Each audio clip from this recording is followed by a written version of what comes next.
কি ব্যাপার সাহেব আলম, তোমার রঙের এত মন মেজাজ খারাপ কেন? রঙের কারবার ঠিক মতন চলছে না নাকি? না ভাই, তোমরা জানো তো আমার রঙের কোম্পানি ছিল, হ্যাঁ, সে তো জানি। গাঁটটা মেরে গেছে কি জন্য সেইটা তোমরা জানতে চাইতে, তাহলে শোনো। তা বলো। এই এক সময় জানো আমার রঙের কোম্পানি ছিল, ভালো খুব চলতো, খুব চলতো, সে তো জানা ছিল তো। রঙও বাইরেও যেত, আমেরিকা, থাইল্যান্ড, ইংল্যান্ড, মোটামুটি সব জায়গায় যেত। এমনকি আমাদের ইন্ডিয়ায় আমার রং নিয়ে আমাদের স্টেডিয়াম রং হচ্ছে, তুমি জানো তো। হ্যাঁ, সে তো জানি।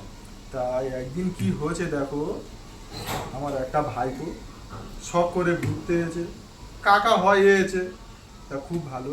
তা সর বাচ্চার রং মানে তৈরি হচ্ছে, আর খানকির ছেলে ছিল এইরাম মোটা, এইরাম এরম বলি বালাদের এইরাম মোটা ছিল। তা সে এখন এত জোরে মুখ পেয়েছে, এই রঙে মারা মুখে দেখে দিলে গা বেড়ে গেছে।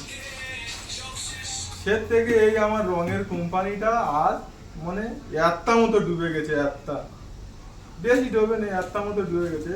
তো ওই সর বাচ্চার মুখের কারণে মুতে দেশে আমার রঙে, ওই জন্যে মানে ব্যান্ডেড হয়ে গেছে আমার কোম্পানিটা, টোটালি গাঁটতে মিলে গেল। তাহলে তুমি আর তাহলে খুব দুঃখের মধ্যে রয়েছে তো খুব তাহলে? দুঃখের মধ্যে আছে, এই জন্য আমার মন মেজাজ এত খারাপ হয়। আচ্ছা আচ্ছা।